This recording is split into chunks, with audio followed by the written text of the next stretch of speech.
The night train at Deoli written by Ruskin Bond এবং ডাফ and দত্তের কোয়েশ্চেন বাঞ্চের যে আনসার মানে এমসিকিউগুলো করছিলাম তারই এটা কন্টিনিউয়েশন, কারণ আমরা আজকে আলোচনা করব অ্যাসার্টন এবং রিজন এর উপরে এমসিকিউ।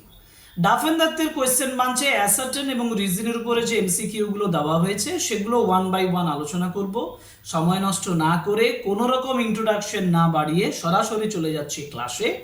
তোমরা স্ক্রিন দেখো, আনসারগুলো দেখো, আর অতি অবশ্যই যারা নতুন যারা চ্যানেল সাবস্ক্রাইব করো, লাইক করো, কমেন্ট করো, শেয়ার করো ভিডিও, যাতে করে আমি তোমাদের জন্য আরও ক্লাস করতে পারি এবং সেই করার তাগিদটা যাতে আমার তৈরি হয়। ওকে, ঠিক আছে, শুরু করছি অ্যাসার্টন এবং reason MCQ from Duff and Dutt question bunch exclusively for class 12 semester 3 examination on the night train at Deoli.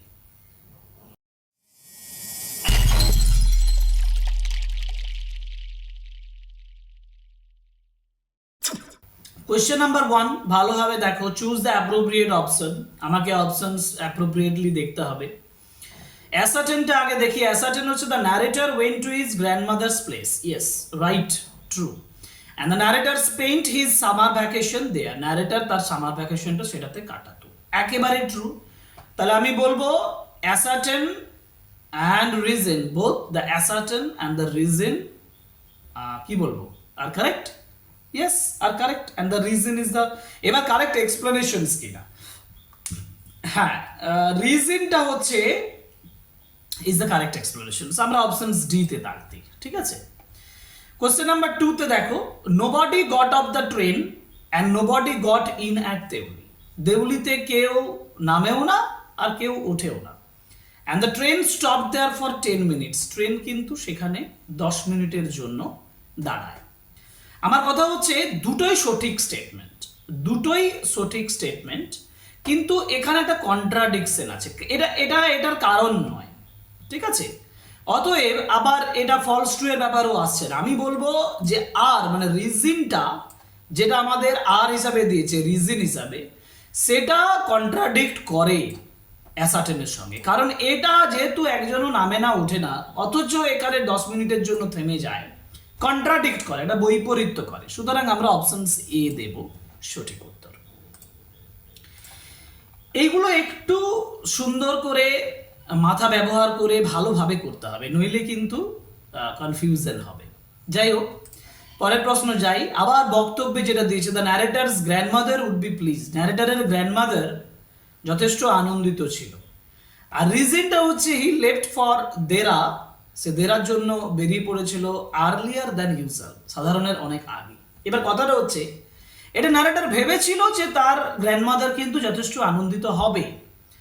তাহলে প্রথমত assertion is correct but reason is incorrect, এটা নয়। অ্যাসার্টেন ইজ ইনকারেক্ট, এটাও নয়। Both assertion are correct and এটা correct explanations, সঠিক। এটা আমরা বলবো ন্যারেটর এটাই ভেবেছিলেন। Option C is the right answer, ঠিক আছে। Now question number 4, the narrator return late in June. জুনের লেটে তিনি ফিরতেন, তো এখানে তো ভুল স্টেটমেন্ট আছে, আমি তো প্রথমেই বলে দিচ্ছি, কারণ জুলাইয়ের শেষের দিকে তিনি আসতেন। and he wanted to join his grandmother, এটাও ভুল। তাহলে আমি বলবো যে both the ascertain and the reason are incorrect। এটা তো সঠিক কথা, both ascertain and the reason are incorrect, তাই না? তাহলে অপশন সি, কারণ তিনি রিটার্ন করার পরে গ্র্যান্ডমাদারকে জয়েন করতেন, এটা তো রিজন হিসেবে বলা যাবে না। Okay, there was a new station master at Deoli. দেউলিতে একজন নতুন স্টেশন মাস্টার ছিল and the previous man had been transferred. Yes, কারণ রিজন এবং অ্যাসার্টেন দুটোই কারেক্ট এবং কারেক্ট এক্সপ্লেনেশন, যেটা আমরা বলতে পারি। and the reason is the correct explanation। দেখো ডিটা মিলছে। Okay, options D. Question number 6, the narrator felt the impulse to put the girl on the train. Yes, এটা হয়েছিল। and the narrator wanted to take her to the grandmother। গ্র্যান্ডমাদারের কাছে নিয়ে যেতেও চেয়েছিল। দেখো, এটা ফেরার সময় হয়েছিল, গ্র্যান্ডমাদারের কাছে নিয়ে যাওয়ার কোনো প্রশ্ন এখানে কিন্তু ওঠেনি। যার জন্য আমি বলবো reason is not the correct explanations. Both assertion and the reason are correct, এটা আমরা বলতে পারবো না। Assertion is correct but the reason is incorrect. Options A, ঠিক আছে। Now the tea stall owner knew why the girl had stopped coming. tea stall owner জানতো কেন মেয়েটা আসা বন্ধ করে দিয়েছে। এটা ফলস স্টেটমেন্ট, জানতো না। and the girl was nothing to him, কারণ মেয়েটা তার কাছে কিছুই নয়। এখন কথাটা হচ্ছে ascertain is incorrect কিন্তু reason is correct। এইটা আমরা বলতে পারি অপশনস বি তে। কেন? কারণ মেয়েটা এই যে রিজনে যে কথাটা বলেছে না, narrator the girl was nothing to him, এটা তো সত্য কথা, কিন্তু এটার কারণে যে থামা বন্ধ করেছে এটা তো বলতে পারি না। আমরা এটা বলতে পারি যে both assertion and the reason are, এটা বলা যাবে না। Options the assertion is correct but the reason is incorrect, options A তে থাকবে। না না এটা রিজন ইজ ইনকারেক্ট নয়, এটা হবে না, এটা ভুল হচ্ছে। এটা করবে কি, অ্যাসার্টেন ইজ ইনকারেক্ট, বক্তব্যটাই তো ভুল এবং রিজনটা correct, options B. The guard blew his whistle, মানে গার্ড হুইসেল বাজিয়েছিল, and the train had to stop at Deoli for 15 minutes. That guard হুইসেলটা বাজিয়েছিল, কিন্তু এটার রিজন এটা নয় যে তাকে 15 মিনিট দাঁড়াতে হবে, ছেড়ে যাওয়ার জন্য দাঁড়িয়েছিল, এবং 15 মিনিট নয়, এটা ফলস স্টেটমেন্ট। তাহলে অ্যাসার্টেনটা হচ্ছে correct but the reason is incorrect, এটা তো বটেই, রিজনটা ইনকারেক্ট কিন্তু অ্যাসার্টেনটা correct, the guard blew his whistle, এটা কারেক্ট। কিন্তু আমার বাকি অপশনসগুলো আগে দেখি, তারপরে আমরা এটাতে যাব। বা the assertion is incorrect but the reason is correct, রিজনটা তো কারেক্ট নয়, both the assertion and the reason are incorrect, না, যেটা অপশনস এ ওইটাতেই হবে। ঠিক আছে, এবার কোশ্চেন নাম্বার 9। কোশ্চেন নাম্বার 9-এ আছে the narrator was deeply disappointed, narrator যথেষ্ট হতাশ হয়ে গিয়েছিল। He could not see the girl anywhere, সে মেয়েটাকে দেখতে পায়নি। একেবারে দুটো স্টেটমেন্ট কারেক্ট আর রাইট এক্সপ্লেনেশনস, ঠিক আছে, মানে both A and B are true statement. হতাশ হয়েছিল কারণ সে দেখতে পায়নি, একদম সঠিক statement. Narrator hated the guard, narrator গার্ডটাকে হেট করতো। রিজনটা হচ্ছে the guard did not blow his whistle, এটা ফলস, রিজন ইজ নট, মানে অ্যাসার্টেন ইজ কারেক্ট, অ্যাসার্টেনটা correct but the reason is incorrect. ঠিক আছে,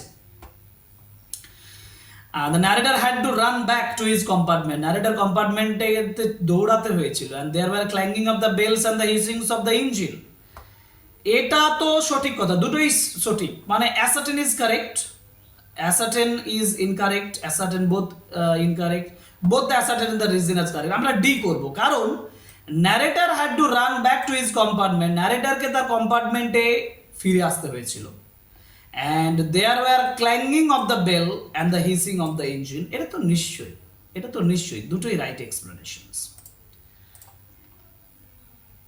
পরের প্রশ্ন চলে আসি, কোশ্চেন নাম্বার 12।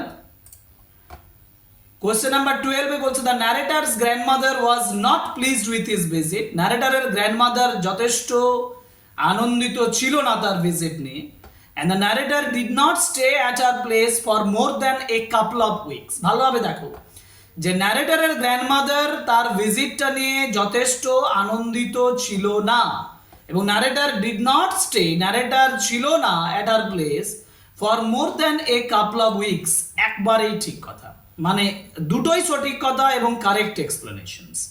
তাহলে both the reason and assertion and the reason are correct. আবার বলছে দেখো, ওয়াজ নট অল ভিজিটে, কারণ did not stay at her place for more than a couple of weeks. The narrator would leave the plains early in May, narrator তার সমতলটা মের তাড়াতাড়ি ছেড়ে যেত। রিজনটা লিখতে হবে, রিজনটা হচ্ছে he wanted to visit Delhi with his friends, no, he wanted to explore the town Deoli, no, he wanted to spend the summer vacations with his parents, no, parents নয়, summer vacations with his grandmother in Deoli, options D। এর পরের প্রশ্ন আমরা যাব question number 14-এ, যেটা question number 14-এ একটু চলে যাই। কোশ্চেন নাম্বার 14-এ বলেছে the narrator at first decided that one day you would get off the train at Deoli and spend the day there, একদিন সেখানে কাটাবে। রিজন কি ছিল? He wanted to please the town, he just wanted to please the town, options A is the right answer. এবার assertion, reason দেওয়া আছে, assertion খুঁজতে হবে। Deoli had only one little platform and nobody wanted to visit the place, question number 15। এর ascertain বক্তব্যটা কি, মানে এটা যদি রিজন হয় যে Deoli had only one little platform and nobody wanted to visit the place, এর অ্যাসার্টেনটা কি? না the narrator laughed at the platform, narrator felt sorry for the platform, হ্যাঁ এইটা বলতে পারি। And narrator was indifferent, narrator had a feeling of hatred, এইটা narrator felt sorry for the platform. এবার আমরা যাব কোশ্চেন নাম্বার 16-এ। কোশ্চেন নাম্বার 16 আছে the girl put on a শাল থ্রোন অ্যাক্রস হার শোল্ডার্স। রিজনটা কি? Because it was cold night, it was mid night, it was cold morning, it was cold morning, এটা ঠান্ডা শীতল সকালবেলা ছিল। Option C is the right answer. And 17, the bell was clanging and the engine was hissing. Bellটা clanging হচ্ছিল, engine was hissing, কারণ the girl said something and the girl could not say anything. The narrator heard the girl's words. None of this, এটা none of this, কারণ bell clanging করছিল, engine hissing করছিল, এর কারণ হচ্ছে যে the guard blew his whistle, এবং এটা এখানে দেওয়া নেই, আর এটার রিজন হিসাবে কোনো কিছুই বলা যায় না। এবার আছে the narrator sat up awake for the rest of the journey. বাকি জার্নির অংশটা ন্যারেটর বসেছিল জেগে, এর কারণ হচ্ছে the narrator was deeply anxious, narrator could not forget the picture of the girl's face and eyes, the meeting was disappointing, none of this. Options B is the right answer, কারণ narrator বলতে পারছিল না picture of the girl's face and the eyes. Okay, পরের প্রশ্ন চলে যাই। পরের প্রশ্ন মানে কোশ্চেন নাম্বার 19। এইখানে আমাকে অ্যাসার্টেনটা বার করতে বলেছে, রিজন বলেছে other things occupied his mind, অন্যান্য জিনিসগুলো অকুপাই করে, তাহলে সে ভুলে গিয়েছিল। The narrator forgot all the things, তাই না? The narrator could not, the narrator's meeting, the incident of the narrator's meeting with girl became blurred and the distance in the Dehra, options A. Now the narrator remember the girl, narrator মেয়েটিকে remember করেছিল, এর reason কি? এর reason হচ্ছে he was going two দেরা from Deoli. He was, ভালোভাবে দেখো, remember করেছিল কারণ he was making the return journey, he had the picture of the girl with him, none of this. এইটা খুব ইম্পর্টেন্ট যে he was making the return journey from Dehra, এটা তো বটেই, আবার এটাও তো ঠিক যে he had a picture of the girl with him. না না না, তার কাছে কোনো ছবি ছিল না, কিন্তু মনে ছিল, মনে ছবিটা ছিল। আমরা অপশন বি দিয়ে যাই, ঠিক আছে। এবার আমরা যাব কোশ্চেন নাম্বার 21। কোশ্চেন নাম্বার 21, 22 বাকি আছে, দেখো যেটা অ্যাসার্টেন বার করতে বলেছে। The narrator stared over the railings at the station yard, কারণ স্টেশন ইয়ারের থেকে রেলিং দিয়ে যখন তাকিয়েছিল মানে he was looking for the girl.